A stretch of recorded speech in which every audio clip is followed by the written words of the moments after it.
It just feels a bit more special because it's handmade. So it's just a bit more specialness to it, a bit more love and pride. My name's Michelle, come from Bolton, and I've worked here for 25 years. What do you think is special about Bolton? Peter Kay.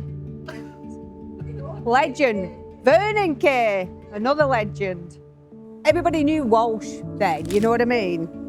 Quite a lot of people of the older generation, I'd say. You know, everyone knew where we were based. Because a long time ago, they used to do a rugby shoe.